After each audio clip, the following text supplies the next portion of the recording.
Assalamualaikum warahmatullahi wabarakatuh. Selamat pagi. Nah, hari ini kita masuk lagi pada kelas data mining ya. Oke. Nah, terkhusus hari ini kita akan fokus membahas mengenai a priori, algoritma a priori. Karena minggu lalu kita sudah membahas yang namanya asosiasi. Nah, salah satu algoritma dari asosiasi yaitu a priori. Sudah, di sini saya ada data transaksi pada sebuah minimarket. Nah, saya ambil sampelnya 6 transaksi saja biar tidak terlalu panjang.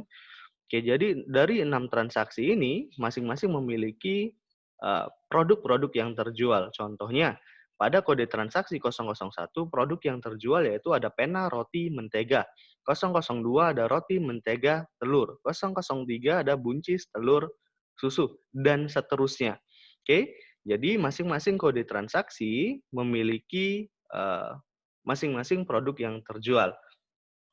Nah, pada algoritma a priori, di awal kita harus menentukan yang namanya minimum support dengan minimum confidence.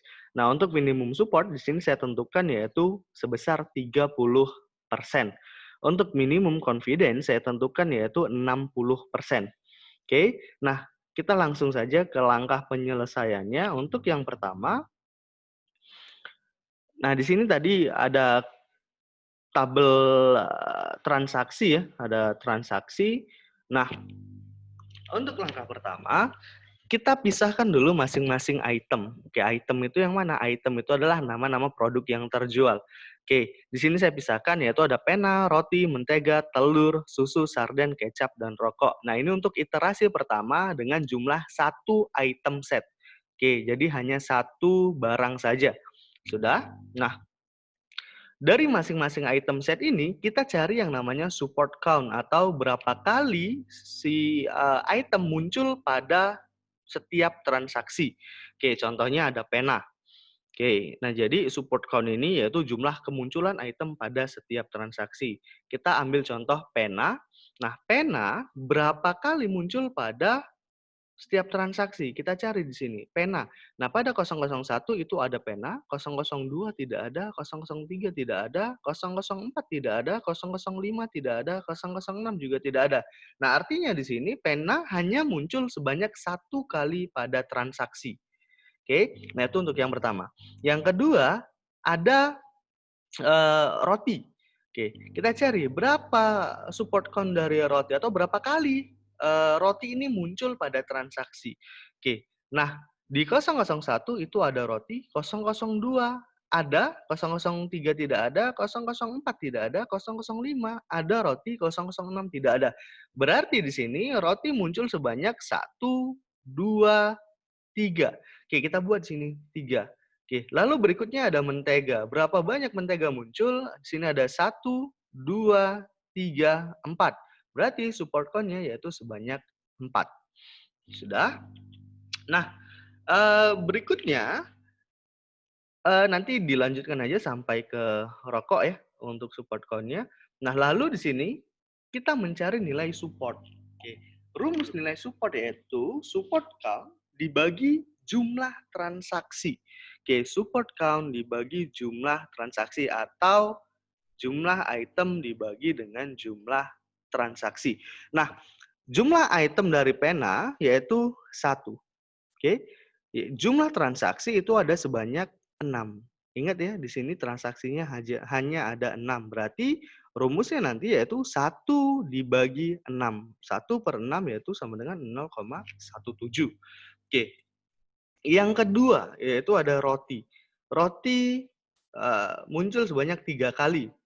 Nah, berarti 3 per jumlah transaksi. Jumlah transaksi ada 6, berarti 3/6. Maka hasilnya yaitu 0,50. Oke, untuk yang ketiga ada mentega. Mentega muncul sebanyak 4 kali dibagi dengan jumlah transaksi yaitu ada 6, berarti 4/6. 4/6 adalah 0,67. Begitu seterusnya. Oke, setelah kita mendapatkan jumlah nilai support, di sini kita seleksi. Seleksinya menggunakan apa? Nah, ini tadi nilainya ya, ini nilai supportnya. Nah, ingat, kita di awal sudah menentukan yang namanya minimum support, yaitu minimum supportnya 30%. Artinya, item yang akan kita lanjutkan, item yang akan kita cari lagi perhitungannya untuk mendapatkan asosiasi, yaitu hanya yang nilainya di atas 30% atau di atas 0,3. Oke, nah kita lihat di sini barang-barang yang nilai supportnya di atas 0,3. Di sini ada roti, ada mentega, ada telur, ada susu, dan ada sarden. Berarti sebanyak 1, 2, 3, 4, 5. Nah, dari kelima item tadi, kita pindahkan ke tabel yang terbaru ya.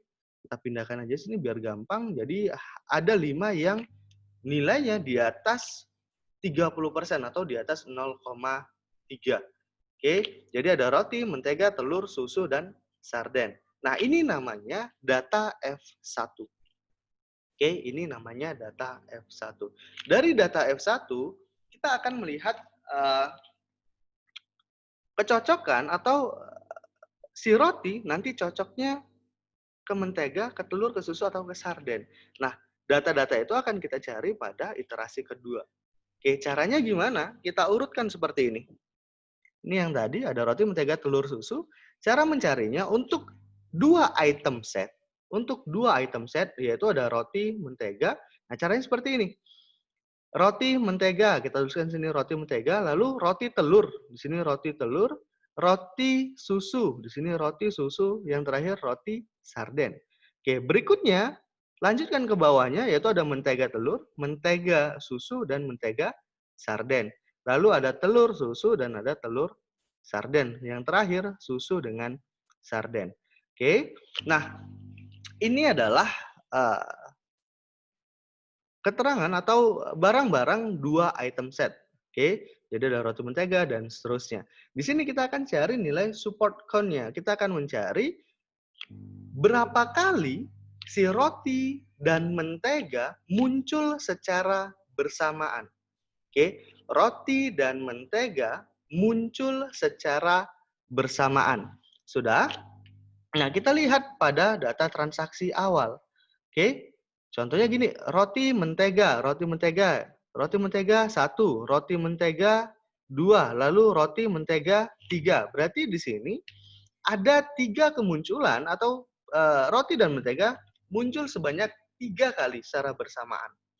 Oke, lalu berikutnya ada roti dan telur. Berapa banyak roti dan telur muncul secara bersamaan? Kita lihat lagi pada transaksi. Roti dan telur. Sini ada roti dan telur. 1. Oke, pada transaksi 002 dan roti telur pada 005. Berarti ada 2. Oke, roti dan telur muncul secara bersamaan sebanyak 2 kali. Oke, nah begitu seterusnya. Untuk roti susu, roti sarden, dan seterusnya. Nanti lihat lagi di tabel transaksi. Oke, di sini sudah saya cari.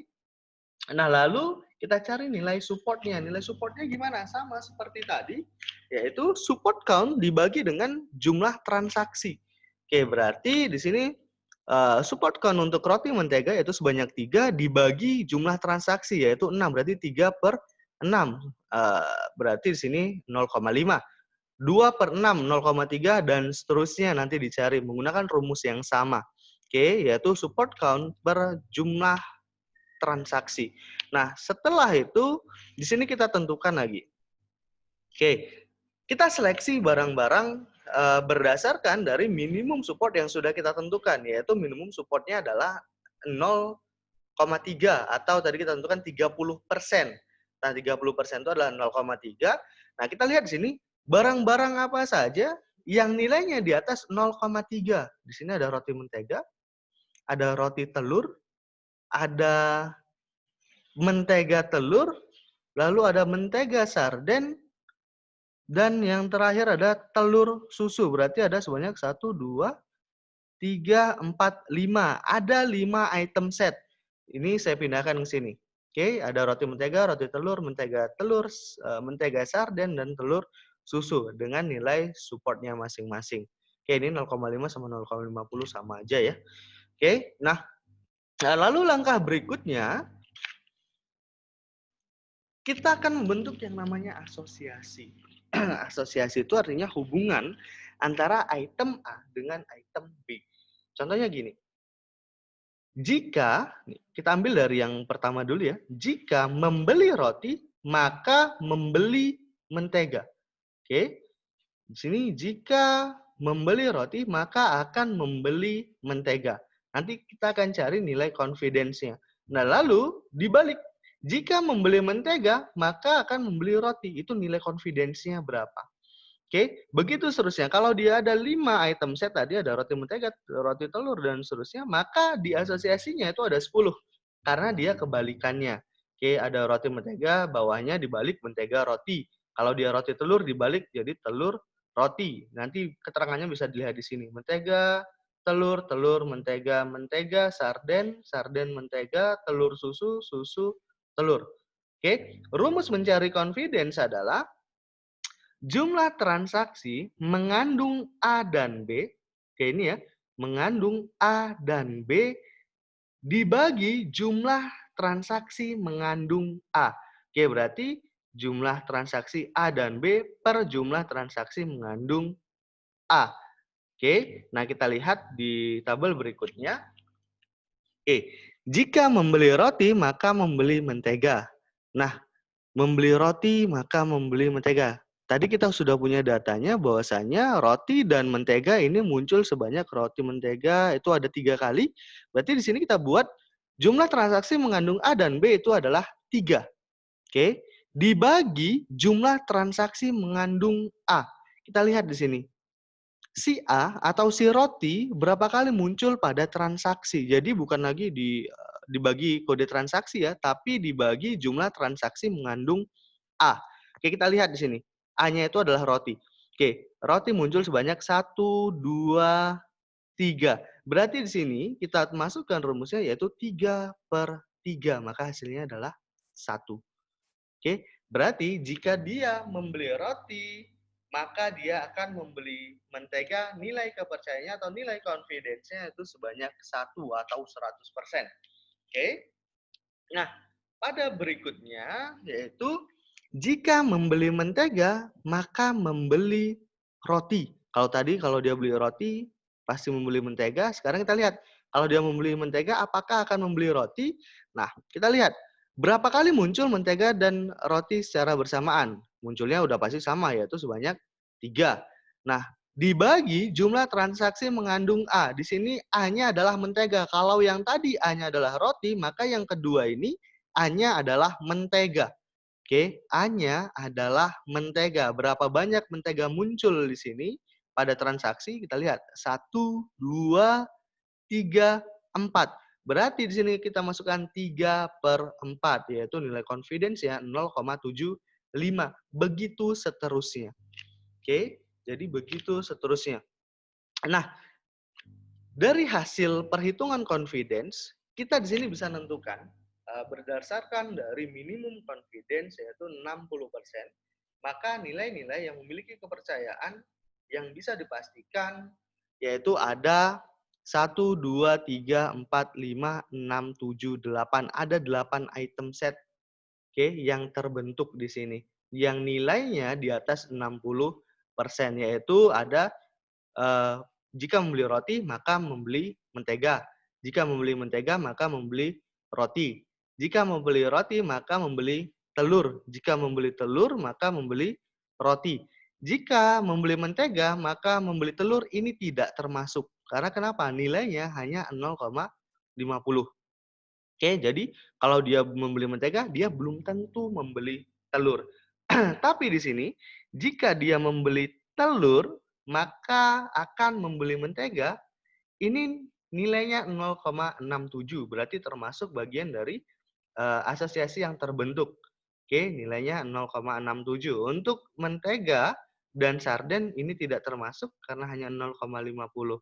Nah, tapi sarden dengan mentega ini nilainya 2/2. Oke, artinya 100%. Maka jika orang membeli sarden, maka dia akan membeli mentega. Oke, next berikutnya ada telur dan susu. Ini nilainya 0,67 dan yang terakhir ada susu dan telur. Oke, nilainya 100% atau 2/2. Nah, dari asosiasi yang terbentuk ini kita bisa lihat bahwasanya kemungkinan-kemungkinan yang terjadi Jika dia membeli roti, maka membeli mentega itu nilainya berapa persen. Oke, jika membeli mentega dan membeli roti itu nilainya berapa persen. Nah, kalau sudah terbentuk rule-nya seperti ini, nah si pemilik toko akan gampang tuh, mengatur posisi atau mengatur jumlah stok dari hasil asosiasi yang sudah terbentuk. Oke, nah jadi ini adalah salah satu contoh ya dari teknik asosiasi. Silakan nanti kalian cari contoh-contoh yang lainnya. Oke, baca dari beberapa paper yang mungkin yang jelas yang sudah ada nomor registrasinya ya, jangan sembarangan paper. Oke, atau kalau mau bagus cari aja paper-paper yang sudah terindeks. Oke, boleh yang Sinta, boleh juga yang terindeks Scopus. Silakan nanti kalian cari. Oke, mungkin sekian untuk pertemuan hari ini. Jika ada yang ingin ditanyakan, silakan melalui komentar pada Google Classroom kita. Oke, sekian dan terima kasih. Assalamualaikum warahmatullahi wabarakatuh.